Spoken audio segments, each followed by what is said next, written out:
The second, he gave me the directions. Because the truth is, my desire is to make you all uncomfortable. I don't live here, I don't go to church here, so you're never going to see me again, probably. So my desire is to step on your toes a little bit. I think God has given me a challenge or a job of changing the perspective of men who say they love me. Okay? First uncomfortable moment. We were just singing a song a minute ago, right? How many of us are actually singing that song? Very few hands. No, I mean, how many of you were actually singing that song to the Lord? Because I can talk easily in here to anyone. You can hear things in here. Now, if we were at Ohio Stadium, or we were at that Rose Bowl game for that first touchdown, could you talk to the person next to you after the touchdown was scored? You know, when a touchdown was scored against Michigan, when they were good, listen, I was trying to get a message to it there because it was so loud in the stadium.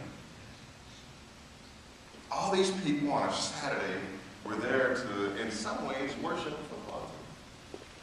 And they sell out. We sell out.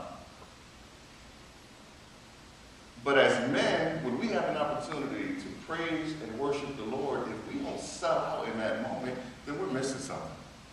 We're missing it. You have to understand that you know, the women have been carrying the load for us for far too long, especially in this country where we have it easy. When we pray for our daily bread, do we really believe that we're praying for our daily bread? Not really, because we have it abundantly. But when the men have been, you know, given an assignment, and you can see now, I said, man, there's 2 great seats at the 50. Nobody's sitting there. I've been watching it the whole quarter. Nobody's sitting there.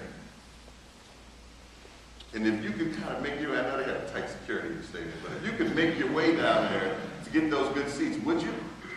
How many of you actually walk into the church and see 2 prime seats in the front row and make your way there quickly?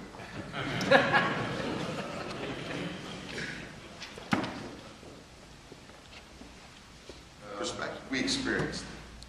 My mother was 14 when she got pregnant with my brother, who was 3.5 years older than me. And my father was 18. And to be honest, they both were dumb. They just were dummies because they were kids. And their parents didn't take very good care of them.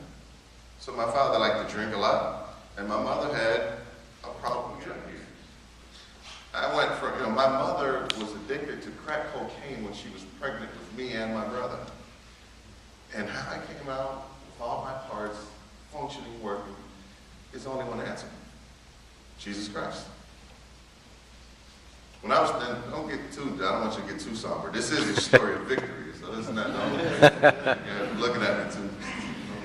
You know, sometimes you never know. You see a person, you see a finished product, you have no idea what their path was like. I sold this gold pants. People are like losing their mind over that. Because that's so important to people. I mean, come on. At the end of the day, it's a trinket. Don't get me wrong. I got one pair, and I love those gold pants. But in this room, what we're accomplishing, it's a trinket. Understand, you are an ambassador of Jesus Christ. You need to know what that means. Everywhere you go, everything you do, people are saying, well, there's those Christians again.